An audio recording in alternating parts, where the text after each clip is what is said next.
Like, if you had to be, like, if they had a requirement that you had to be a perfect mom in order to have a child, there would be no children or moms. Like, you wouldn't be here, I wouldn't be here, like, none of us would be here. There is no such thing as a perfect mom. We all try and we do our best, but there's no way that we can even expect to be perfect, which means failure is inevitable. So for the last 2 weeks, I was really trying to focus on creating a video talking about different things that I learned during or in becoming a mom, right? Especially when I became a mom, I was a young mom. I had my first child at age 19, and I had my third by 22. So they were all born really close together, and it was really hard. The thing is that as I was trying to talk about that video, first off, I'm not in like the most inspirational mood right now, just to be honest. We're in the thick of distance learning, and it's been hard. It's very involved. I need to be very involved, I mean. And, you know, it's not the kids' favorite thing to do, and 2 of my kiddos are having a really hard time being motivated, so I really have to kind of like put on a face and be that like positivity for them. So once I shut the door, I get very like, I have a hard time staying positive for myself. So in trying to make that video and talking about the things I learned in motherhood, I was coming off like very negative, and because of the fact that I'm just having a hard time right now.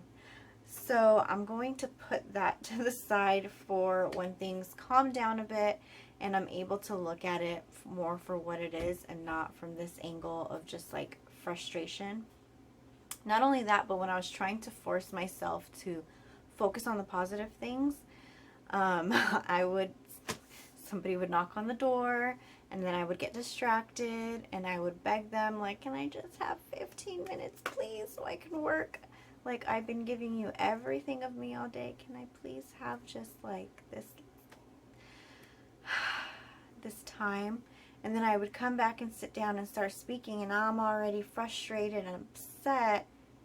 And then again, I was just coming off as negative, and that's not the way that I wanted to make that video. So, like I said, I'm going to put that one to the side right now. However, there are actually some things that I was going to talk about in today's video, just because it's been on my mind, and it is things that we are currently going through.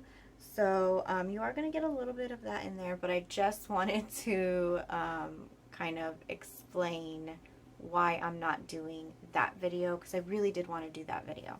So instead, for today's video, I'm going to be talking about unexpected changes that actually ended up being good things during quarantine.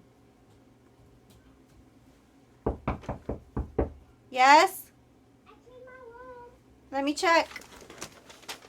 Okay, let's see if I can remember where we were. Ah, perfect. Okay, so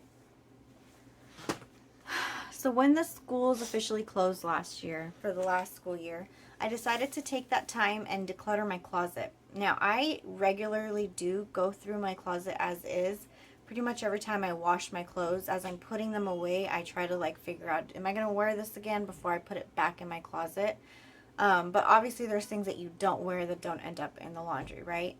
So I went through everything I have, even all the stuff that I have put away, costumes, pajamas, workout clothes, all that stuff. And I got rid of anything that I knew I just wasn't going to wear anymore. And then I went through and picked out all the things that I probably wasn't going to wear with us being in lockdown and for the foreseeable future, right? Any fancy dresses, just anything that I wouldn't normally wear on a day-to-day basis. And I also focused on bringing out my favorite clothes, the things that made me just feel happy, the things that I was most comfortable, and I brought those to the forefront of my closet so that I could see. Rude, Yoda. And I brought those to the forefront of my closet so that I could see those pieces. And those are the things that I'm wearing most often, and they get, put pretty much back in the same spot. But the whole point of that was that I didn't want to spend so much time worrying about what I'm going to wear. We were going to be inside the house primarily and only going out a few times. But I just wanted to make sure that also those things were things that made me happy and just made it easy for myself. I personally love clothes, so that's why for me this was something that I was like excited to do. I wanted to do this. It wasn't a chore for me. I also kind of slightly went through the kids' clothes. I just took out the things that weren't in their current size anymore. I made a wrong assumption thinking, oh, they're not going to go through all their clothes because we're not going anywhere. No, we ended up with extra clothes everywhere. They were having fun changing their clothes. They were just getting dressed multiple times a day. And then not only that, but when you have more clothes, there's just more in there to make a mess with, you know. So many times that they take out their clothes and they just don't put it back in, and now we have clean clothes mixed up with the dirty clothes. We have a dog that pees on everything, so you can't leave things on the ground in this house, okay? Clothes on the floor, regardless if they wore it or not, means I'm gonna have to end up washing them. So I wish that I would have even like minimized their clothes. That way there's just less to deal with. But moving forward, I'm probably going to do that soon, and maybe I can do a video on that. I love watching decluttering videos and closet stuff and capsule wardrobes. I love everything about that. So I'm probably going to do some of those videos. Another thing that we changed, probably like a lot of people, is the way that we grocery shop. And I don't really mean that we started bulk shopping. We've always pretty much bulk shopped. We have 5 of us. I like to shop for 2 weeks at a time, only going every now and then for things that we need to replenish, like eggs and milk and bread. But because of the fact that there was a lot of our favorites out of stock, we had to try new things. And now I just enjoy go Yoda, go. Buying little thoughtful gifts for people. So I like knowing snacks and just things that I can buy at the store that I can surprise my family members with, and it'll put a little smile on their face and everybody feels good and it's sweet. Yeah.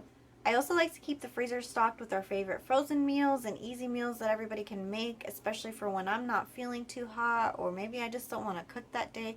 I personally don't love cooking. I know that not everybody agrees with that. If you're one of those people, I wish I were more like you and that I enjoyed cooking. I just don't. And I know that my kids are able to feed themselves. If I've had a really hectic, crazy day, it's just a good feeling to know that I don't have to slave another hour or two in order to get everybody fed. Yeah, I know that not every meal takes an hour or two to make, but it just takes me a long time. I usually have to wash dishes beforehand because they're not washed yet. And then prepping and cooking and forgetting that I needed to cook this part of the meal and burning and salvaging. And just like for me, it's just this long process because I don't enjoy cooking. I think there are some things I can change to be more organized and prepared for it, but I'm just not there yet. There's other things that I need to prioritize right now. And for now, I can just do frozen meals on the days where I really need that break. You know, if I've had a really busy morning, or if I'm not feeling that good, it's just nice to know that my family can feed themselves and I don't have to worry about it. But I'm also allowing myself to let go of the idea that if you don't love cooking, you're not a good mom. I don't think that's true. I think that we're all different. And some of us like cooking, some of us don't. Some of us like cleaning, some of us don't. For those of us that don't enjoy those tasks, we're still going to do it because we're the parent and we love our children. It's just going to take a little bit more work to get us to that point where we get it done. With staying inside more and having less options on where you can go as a family, we really enjoyed going outside into nature and getting to explore together. We've even gone ahead and set aside a toy box with all our outdoor activity toys. We don't have a backyard, so it's not like I could just send them outside to go play. We really have to make a day of it.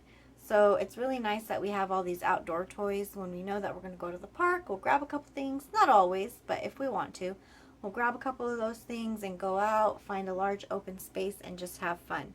We have one of those rockets that you stomp on and it shoots the rocket in the air. We have the baseball bat with that thing that holds the ball. We have kites and all sorts of fun things for the kids to do outside, skateboards and scooters and all that. We recently got all the kids their safety gear. We just need 2 more helmets so that we can really take them out to the skate park even, because my boys have been really wanting to go over there. And looking forward to that too. I'm honestly really nervous because I'm such a worrier. I don't want to hold them back. I know that they're going to fall down and get hurt. I already know that. I know they're looking forward to it, and I'm just like, I'm dreading it. But I'm gonna try my best to be a big girl and just let them get hurt. Oh, I hate how that even sounds. It's okay. It's all gonna be okay, right? As long as we protect them as far as we can, making sure they have their safety gear on. I just gotta let them go and learn themselves.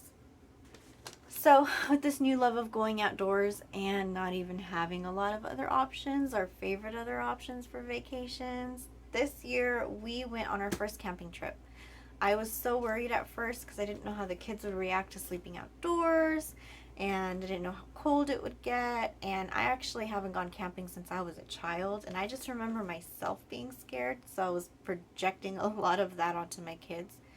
But we had so much fun. They enjoyed it so much, and I regret not going sooner, but I also feel like maybe it was good. We went at a good time because everybody was ready for that.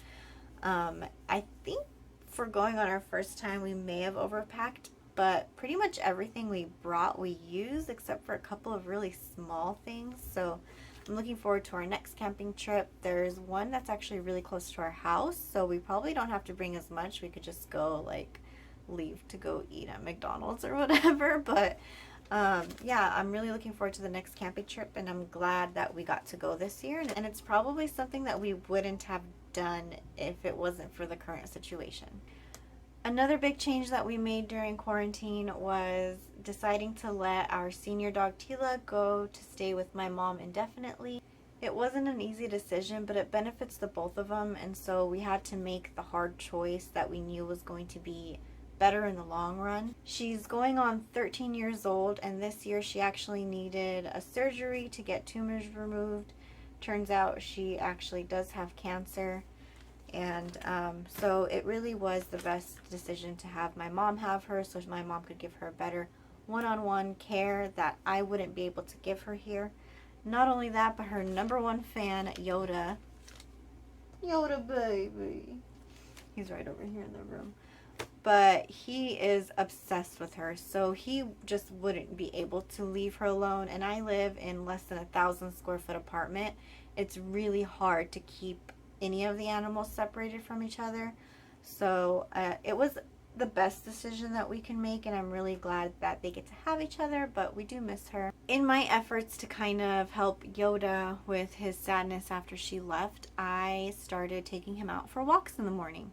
It's something that I've been needing to do for a really long time. I tried different ways of putting the leashes together. When I had them too close, my bigger dog Yoda would drag Tila all around, and then if I had them separated more, they would spin in circles around me and trip me or each other. They would get their legs caught in the leash. So I never really walked them on a schedule when I had the both of them here. Now that it's just Yoda and I, we have been going every morning for the last 3 months. It is one of my favorite things to do every single day, and I look forward to it. As soon as I get out of bed, he starts getting all excited because he knows that we're going to go on a walk. And I love it also because it means less mess in the house. As I mentioned, I don't have a backyard, so we have puppy pads in the house, and we've had to do different things and put it in different places. And taking him for a walk every single morning has really helped at least get rid of that, like, morning, you know what I mean? And he really enjoys it as well. He's also on the rounder side as far as dogs go, so I've already noticed the difference in his shape from going on walks every day, so that makes me feel really good too, that he is getting healthier and feeling probably better on the inside as well.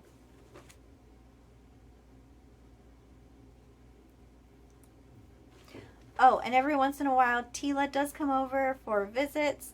I am constantly making sure that she doesn't seem stressed out about it and that it's not affecting both of the dogs too much anyways when she does come to visit, because we all miss her. The kids love her. And it's not the same going over there to visit her and seeing her than it is to be able to actually have her here and getting to cuddle with her at night. Like I said, I make sure that the dogs are not too bothered by this. Tila is in good spirits. She seems really excited and happy when she arrives here, and she still looks really excited and happy when she leaves. Yoda, on the other hand, gets really excited when she gets here. He's getting used to it more as we're doing this more and more, because he's knowing that, okay, I am going to see her again. But I just make sure that after she leaves, I spend a little extra time with him, and I'm like, it's all right, bud, it's okay. I'll feed him one of his favorite treats to kind of distract him, and I just make sure that we continue to go on our walks because that's something that he really enjoys. And of course, I cannot fail to mention the fact that I started my YouTube channel this year. It has been something I've been wanting to do for such a long time, and even though I didn't start it at the beginning of quarantine, I knew that I wanted to do it this year. Like, if there was a time to get this done, it is this year. Like, this is the time to start the things that you've never had time for. And to be honest with you, once distance learning started, I was like, oh my God, no, I don't have time for this right now. I have distance learning to do, and like, how in the world am I going to make time to do this and help them succeed? But the thing is, there's always going to be something. It doesn't matter. There's always going to be something.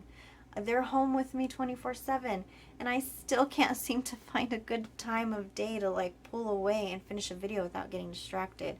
I just have to do it. I have to stay focused and remind myself, no matter how many times that I feel like I'm failing and that I'm not doing it right, that eventually I will. Eventually I'll get these skills and I'll overcome my fear and my self-doubt and all that. And yeah, so I think I've learned quite a lot in 2020. Hope you guys enjoyed the video. If there was anything at all that I said that helped motivate you or that struck a chord with you, please comment down below and share that with me. If you disagree with anything I have to say, sorry. You're not me. I'm not you. One of the things that I've really learned in motherhood is that we're all different. I mean, this isn't just in motherhood. This is in life, I guess, right? One of the things I've learned in life is that we all process things differently. I don't want to say we all think differently, because that can be interpreted differently, right? But we all process things differently. Some of us are more emotional, some of us are more logical, and it's just really like where you fall on that, right? I'm over here more on the emotional side for sure, but yeah, so I don't really know where else I wanted to go with that. I'm gonna go ahead and close the video because that's what I was supposed to be doing. Alright guys, that's it for today. I wanted to thank you guys for being here. Don't forget to like the video and subscribe to my channel if you would like to see more from me. I still have no idea where this channel is going, but I'm having a lot of fun even just thinking about the things that I want to talk about. I'm having a lot of fun writing about what I want to talk about. And thank you so much to everybody who has already subscribed to the channel. I know that I have friends and family over from Facebook, and I appreciate you guys more than you know. Alright guys, bye. Have a great day, and I'll see you guys in the next video. Say bye, Yoda. Can you say bye? Oh, Yoda, baby. I love you. I love you. Are you a sweet boy? Are you a sweet boy? Can you smile for the people? Can you smile? Oh, you're so handsome, Yoda. Jeez. Yes, a good boy. That's a good boy. Say cheese. Cheese. Oh, big cheese. Good boy. Oh, it's a good boy. Bye, guys.